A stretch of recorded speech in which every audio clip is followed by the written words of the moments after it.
Bom dia, amada igreja. Estamos novamente reunidos aqui na Escola Bíblica Dominical para a gente poder, por mais alguns minutos, estudar um pouco a Palavra de Deus, ouvir o que Ele tem preparado para nós.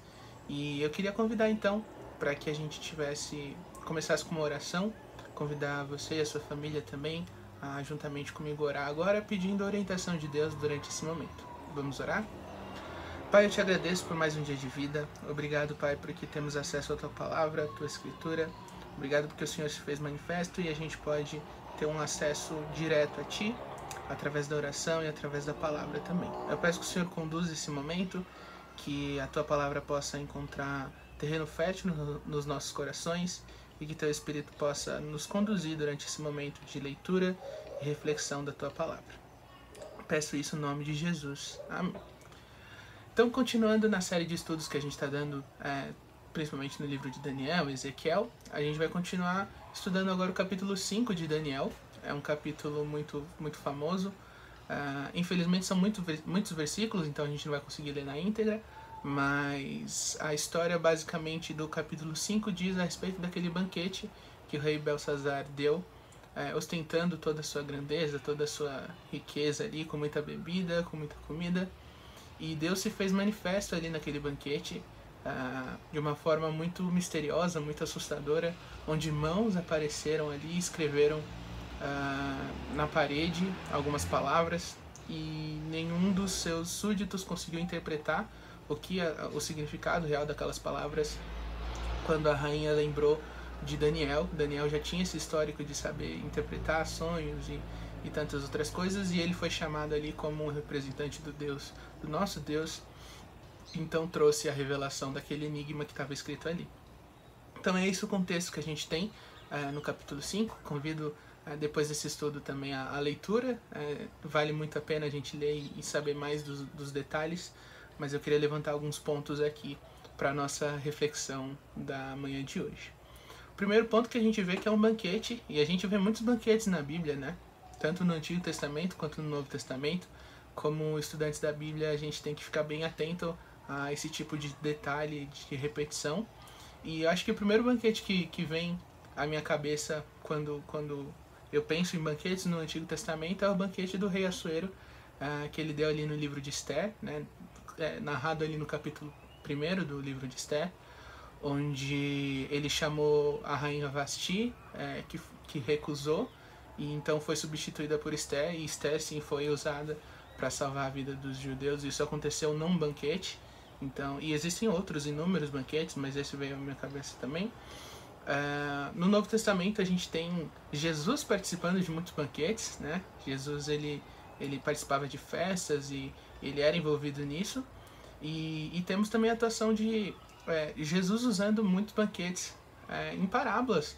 Eu lembro da parábola do filho pródigo, onde o filho, quando volta para o pai, é recebido com um banquete, e aí o filho mais velho então estranha tudo aquilo. Então a gente vê uma repetição frequente dessa ideia da manifestação de Deus, da atuação de Deus, direta ou indireta, através do banquetes, né? Através desse momento de alegria, de comida, de bebida. E a gente vê que no banquete de Belsazar existe a ostentação de muito valor, de muita comida, tudo aquilo que ele conseguiu. Os versículos 1 e 2 do capítulo 5 de Daniel dizem assim: certa vez o rei Belsazar deu um grande banquete para 1000 dos seus nobres, e eles beberam muito vinho. Enquanto Belsazar bebia vinho, deu ordens para trazerem as taças de ouro e de prata que o seu predecessor Nabucodonosor tinha tomado do templo de Jerusalém, para que o rei e os seus nobres, as suas mulheres e as suas concubinas bebessem nessas taças. Então a gente vê que um banquete feito para 1000 dos seus nobres, eu imagino que é um banquete muito grande, e ele aqui esbanja toda a sua riqueza acumulada pelo seu predecessor Nabucodonosor. A gente já ouviu falar bastante sobre ele, né? Bem conhecido. E isso, o simples fato dele estar usando essas taças de ouro que ele conseguiu, que Nabucodonosor tinha tomado do templo de Jerusalém, isso já é um grande insulto ao nosso Deus, né? Essas taças de ouro, de prata, de ouro, elas eram única e exclusivamente para um uso sagrado, nem mesmo para comer e beber. normalmente. Isso era restrito, era consagrado a Deus, e isso foi já uma forma de insulto grande ao nosso Deus, mostrando aí o coração de Belsazar, como ele tinha se esquecido de tantos acontecimentos que Nabucodonosor tinha passado, que Deus tinha se feito manifesto ali também para Nabucodonosor. Então a gente vê nos próximos versículos, a partir do versículo 5, diz assim: mas de repente apareceram dedos de mão humana que começaram a escrever no reboco da parede da parte mais iluminada do palácio real. O rei observou a mão enquanto ela escrevia. Então aí começa a intervenção de Deus ali de uma forma muito dramática, eu diria. Eu imagino o temor de todas aquelas pessoas. No versículo 6 fala que o rosto do rei ficou pálido e ele ficou tão assustado que seus joelhos batiam e suas pernas vacilaram. Então ele ficou extremamente assustado, e quem não ficaria, né? De ver uma mão ali escrevendo algumas palavras. E as palavras que foram escritas foram Mene, Mene, Tekel, Parsim.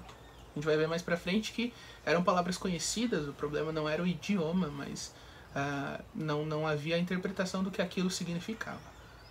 Mas então o rei chamou todos os seus peritos na interpretação, todos os seus súditos ali, só que ninguém conseguiu nada interpretar e descobrir nada do que estava sendo escrito ali, do que estava escrito ali.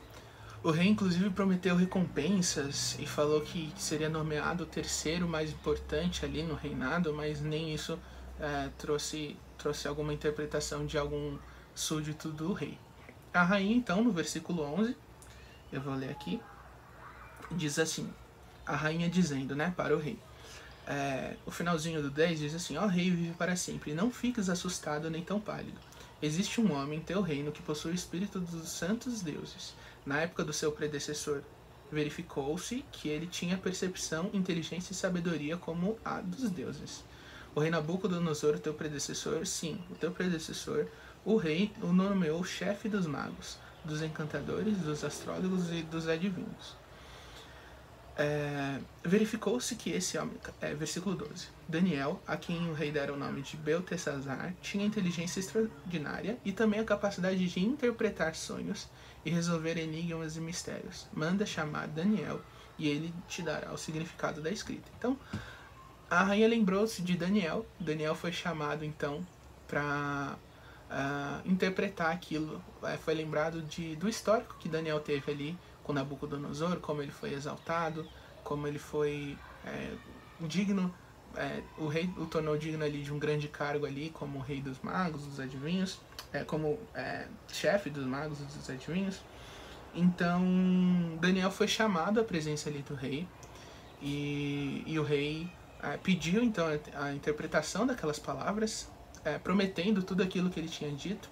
E é legal a gente mencionar que a primeira reação de Daniel foi rejeitar todas aquelas honrarias do rei. O versículo 17 diz assim: Então Daniel respondeu ao rei: Podes guardar os seus presentes para ti mesmo e dar as tuas recompensas a algum outro. No entanto, eu lerei a inscrição para o rei e lhe direi o seu significado. Então aqui ele começa uma contextualização muito pesada para cima do rei. Daniel acusa então o rei de ter esquecido de Deus, e esse fato de ter esquecido de Deus trariam implicações muito pesadas para o seu reino e para a sua vida, como a gente vai ver no finalzinho desse capítulo. Como disse, o predecessor desse rei foi Nabucodonosor, que teve grandes experiências ali com o nosso Deus, através também de Daniel, e Nabucodonosor inclusive deixou registrado todos esses acontecimentos. Só que o rei Belsazar acabou se esquecendo, acabou negligenciando, e isso teria uma implicação direta para o seu reino. Então, Daniel começa a explicar, depois de dar todo esse contexto, todo esse peso ali pela atitude do rei, ele começa então a explicar o que aquelas palavras disseram, estavam significando, né? E como a gente disse, a dificuldade não foi o idioma. O rei já conhecia esse idioma, mas tanto o rei como os seus súditos não sabiam a implicação do que aquelas palavras significavam. Então, começando pela primeira palavra, Mene. Daniel trouxe a explicação de que Deus havia contado os dias do reinado do rei Belsazar e teria decidido o fim desse reinado. A palavra tekel significa que ele havia sido pesado na balança e achado em falta diante de Deus.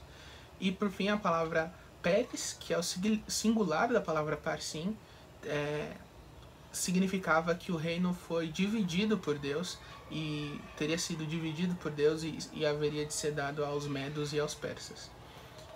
Enquanto Daniel trazia essa explicação, enquanto acontecia aquele banquete, o exército dos medos e dos persas, ao qual essa terceira palavra significava essa divisão, esse exército já estava às portas, já havia a soberania de Deus ali, até mesmo direcionando aqueles exércitos. E naquela mesma noite, a gente vê no versículo 30, um dos últimos versículos, o penúltimo versículo do capítulo, diz que naquela mesma noite Belsazar, o rei dos babilônios, foi morto. Então ali foi cumprido a profecia, aquilo que Deus se manifestou ali, aquilo que Deus havia passado para Daniel apresentar ali para o rei sobre o reinado ali de Belsazar. O que isso nos mostra, e a gente pode refletir alguns pontos assim sobre toda essa história. Primeiro, a gente vê a instabilidade de governos diante da soberana mão de Deus, né? O governo de Belsazar não pôde fazer nada e em questão de algumas horas foi derrubado, como a gente vê a história nos mostrando que Deus é sempre soberano sobre todo o governo. Não existe governo que questione ou não existe competição com a soberania de Deus. Ele é soberano e ponto. A gente pode trazer isso para os nossos dias. O governo, devemos respeitar os nossos governantes e orar por eles, colocá-los em oração, mas não existe governo que esteja acima do nosso Deus. As autoridades que temos e autoridades que Daniel, na época dele, teve acima dele, o rei Belsazar, foi instituído pelo nosso Deus. E isso a gente pode descansar nessa promessa, sabendo que ele está no controle de toda a situação. Deus está no controle do futuro também. Eu gosto de ver como Deus encaminhou para que a interpretação daquele acontecimento, os exércitos, tudo aquilo foi orquestrado de uma maneira divina, mostrando a soberana mão de Deus sobre o futuro. Deus está no futuro. O futuro não assusta Deus porque Ele está lá também. Nós não sabemos o futuro, mas Deus está no controle de toda a nossa situação e de tudo que a gente precisa. Deus nunca perde o controle. E também a gente precisa relembrar e nunca esquecer de quem Deus foi. Foi isso que aconteceu com o rei Belsazar. Ele esqueceu de quem era Deus. Deus foi negligenciado, subjugado e deu lugar à glória própria ali do próprio rei, ao invés de adorar ao Deus, né? E a gente nunca pode esquecer de quem Deus foi, olhar para o Antigo Testamento, para o Novo Testamento e perceber que nosso Deus continua sendo o mesmo. Ele foi, e sempre será um Deus fiel, um Deus amoroso, um Deus justo, um Deus soberano, e a gente não pode esquecer disso. Esquecer durante a nossa semana, durante os nossos problemas, é muito fácil, é muito corrida a nossa vida, e a gente acaba esquecendo que o Deus que criou todos os seres humanos, que com palavras trouxe existência a tudo que nós vemos, ele continua vivo, ele continua eficaz. E nisso a gente pode perceber que foi nesse banquete, num banquete regado a comida, a bebida, que Deus mostrou ao rei Belsazar que que nele havia uma fome espiritual muito grande. Na verdade, ele tinha esquecido quem era Deus. Ele estava totalmente desnutrido da real palavra, da fonte da água viva, que não dá mais sede, que a gente vê no Novo Testamento. Ele estava totalmente desnutrido espiritualmente. E podemos ter a certeza que Deus é vivo e ativo ainda hoje em nossas vidas, como foi nessa história de Daniel capítulo 5, como foi durante toda a história de Israel, como foi no Novo Testamento. Ele ainda continua sendo um Deus soberano, um Deus que tem tudo sob controle, e a gente pode repousar sabendo disso, sabendo que Ele é o nosso Deus e que tem tudo sob o seu domínio. Então eu queria terminar com uma oração, pedir para que Deus aplique essa palavra nos nossos corações, não só no dia de hoje, mas eu diria que principalmente na nossa semana, onde é muito fácil a gente esquecer quem Deus é, ou onde é muito fácil a gente nutrir outras coisas e esquecer de nutrir, de nos nutrir das promessas que Deus nos dá de controle absoluto sobre a nossa vida. Vamos orar? Pai, eu te agradeço por essa história que estudamos agora. Eu peço que o Senhor aplique essa reflexão na nossa mente e que a gente possa aprender de uma vez por todas quem o Senhor é, agradecendo pela sua soberana mão, Pai. Obrigado porque o Senhor não perde o controle de nada. Obrigado porque o Senhor se mostra como um Deus ativo, um Deus presente na nossa história, um Deus que nos deu a propiciação do seu próprio Filho e que nos dá acesso diretamente a Ti, Pai.